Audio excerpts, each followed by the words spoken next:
It's good to see you this time, but for something a bit more modern.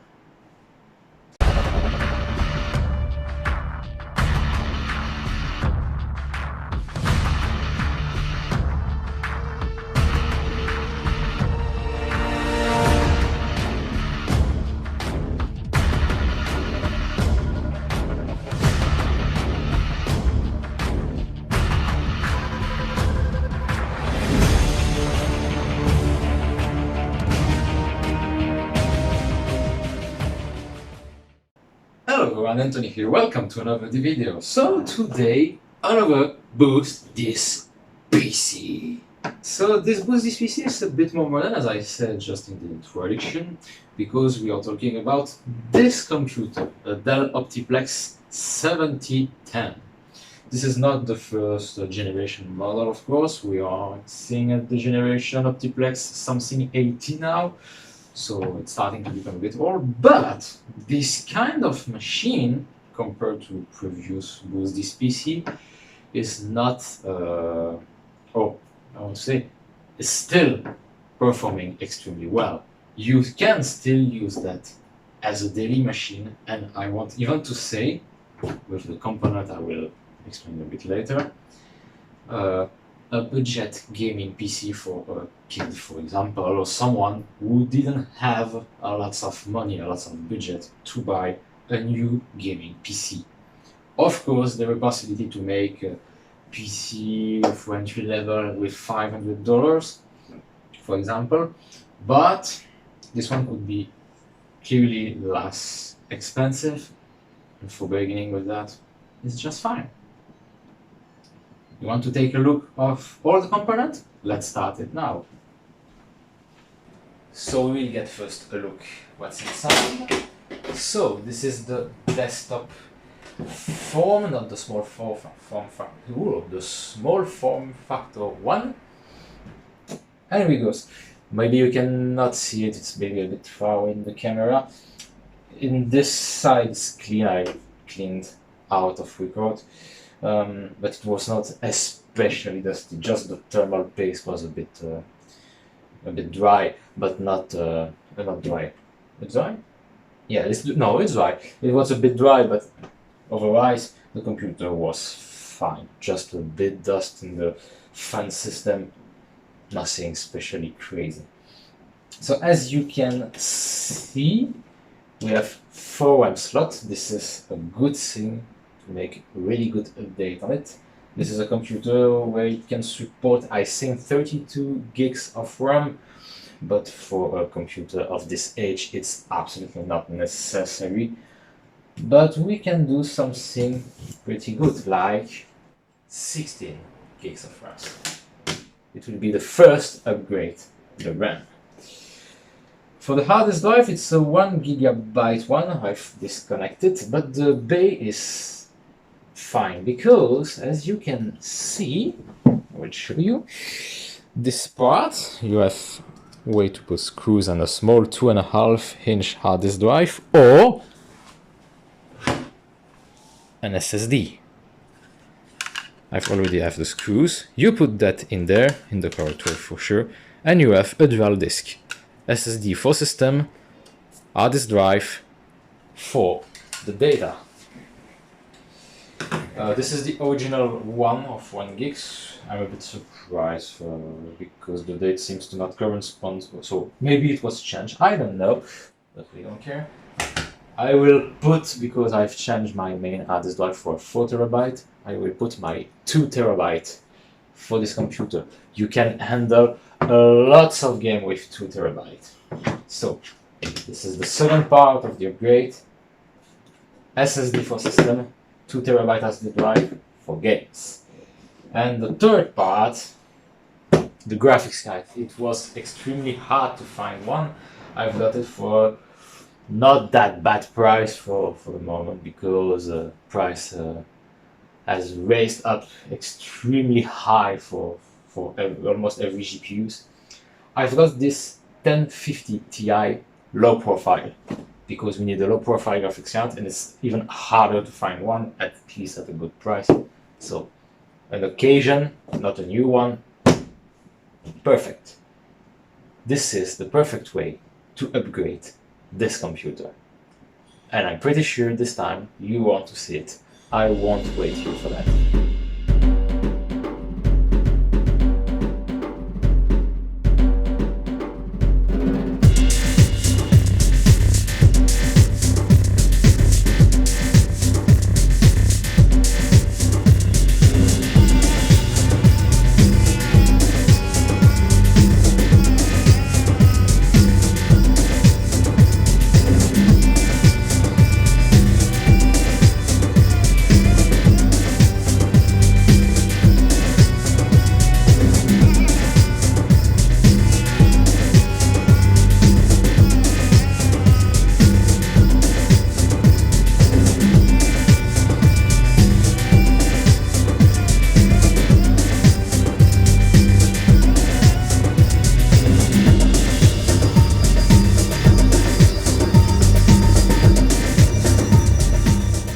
So we are the next morning. My computer was busy, so I wasn't able to connect this one, and the only screen to do that is on this one. So I'm so excited today to doing that.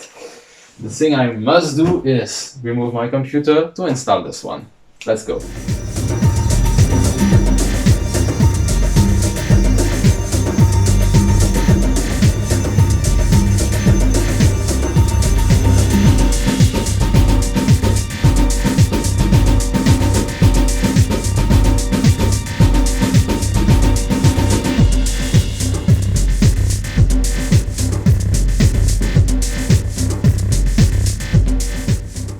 Okay, so I run into multiple technical issues. First of all, I didn't connect the power switch, so of course that's normal that it don't work, and having no LED on the front panel, but that it was fixed extremely easily.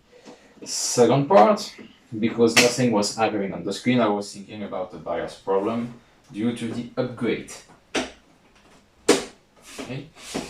But after removing the CMOS battery, etc., resetting, still nothing happening. I found the third technical issue. These two RAMs, but I'm a bit surprised because they were all of the 4 RAMs removed from Dell computers. Doesn't work with this computer. So I was running with a bit of downgrade. Only 2 of 4 was compatible with that one, so 8 gig was fine. But to be sure, I put the original one to have 12 gigs of RAM to be more near the final result of this build. Fourth part, after resetting the BIOS, I need to connect that on that screen with an adapter because it doesn't show me a screen. I need to enable on the BIOS multiple display option. When it was done, I've got a display on that one. Since the CMOS battery is now new, it's fine. It won't be a problem for the next user. But it was a bit of a surprise. So, before taking a tour in the BIOS, I've got 12 gig of RAM. The 2 new for the smaller size that I've shown you before, and the original one. It will be fine for the test. Graphics card is working fine. Maybe a BIOS update will be fine too if it's not up to date, but the version A29, I think it's already far away. We will check that. And now it's okay. I can test game. Since it was recorded 2 years ago, well, it's maybe a little obsolete, but it's still performing as I expected today. We're starting with all the games and then for newer games to be easy to understand how the machine performs. So first game, Rage. At 1440p max settings, we got a solid 60 FPS. It's of course perfectly normal, the game is from 2011. Then there is absolutely no reason that an older game like this on a machine with this configuration can't run perfectly fine.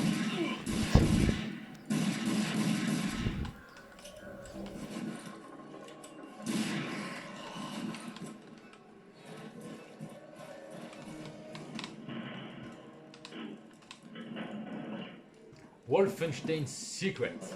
Rocket League.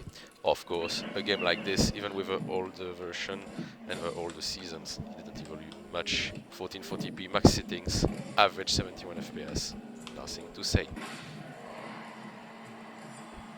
The next game tested, Fallout 4. Again, 1440p Ultra. I recommend probably to stay in 1080p if possible, or if your screen is at 1080p. But even in Ultra settings, an average of 47 FPS. Very great experience to play. Next game tested, Dying Light. Again, 4040p max settings. There were not so much to set. An average of 52 FPS, perfectly playable on a machine like this without any issue.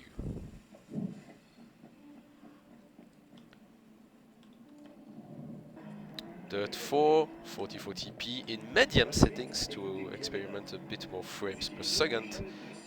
It's a good idea to have an average of 57 FPS, which is quietly recommended if you want to play and drive nice and smooth. For Minecraft, this is the version 1.12, an older version, with shader optifine mods, 1440p, an average on 28 FPS. Not the best experience ever, but still perfectly playable, and you can always optimize it. Fortnite, this is an older version, well, maybe one chapter after in Unreal Engine 4. Maybe it will not be the same in Unreal Engine 5, but probably still playable, but not with an average of 63 FPS in 4040p medium. Can't unfortunately make a try, but pretty sure it will stay playable if you want to play with your friends.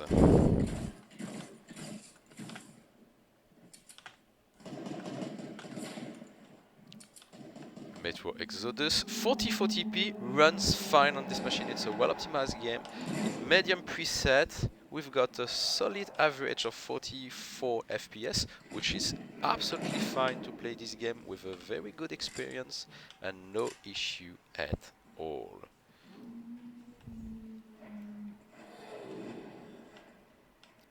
Control is a game that I don't really know, so I just played the beginning of the game.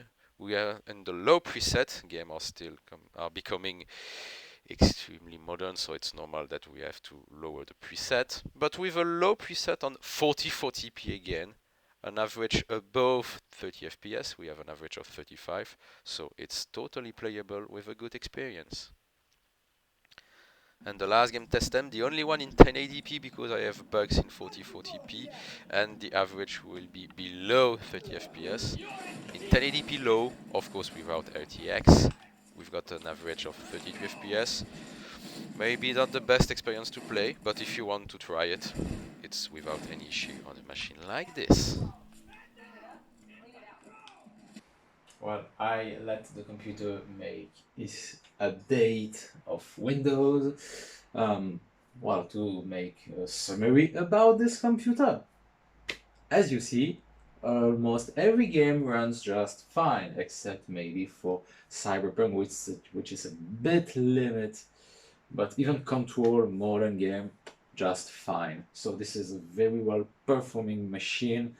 The kid or the other guy who want this computer for a budget price will be extremely happy. And I'm also really happy and impressed by the performance of this Dell Optiplex 7010. Perfect, really perfect. Now the last part I need to check is that RAM problem to have the 16 gigs system, the 12 temporary there.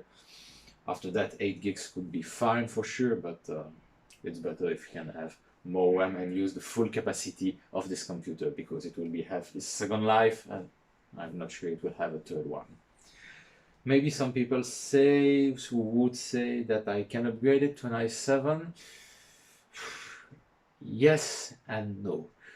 You must keep in mind that this is a PC. I need to sell it, and by the way, also, yeah, it's a BoostThis PC, but this episode could also be a computer's dealer, like the HP, for example, HP Compaq 5800. But keep that in mind. It's just making 200 or 300, 400 euros in my case to resell it for a very low price and lose on it. I don't have the interest of that. Is the objective to reuse this computer for someone, not just repair it and okay, it's fine, it's for me. It's for me, yeah, I don't care. Maybe it's important or something interesting, but at the time I want to sell it, at least I don't want to lose. 0.0, okay, I win a bit of money, okay. Losing, I prefer not. Just keep that in mind. So with an i5 is great. The i7, it's still a 4-core on this kind of machine, on this generation of i-core. Just with hyperthreading, well, the hyperthreading, it's not the best improvement I will got on this machine. If it was an Celeron or a Pentium, okay, even a very low i3, the i7 make a difference. It's an i5, not necessary. But as I said, it's my opinion. You are free, of course, to ask your question or to share your opinion about that. Thanks for watching, guys. If you like the video, hit the like button and don't forget to subscribe to the channel and click the bell to be notified for next video.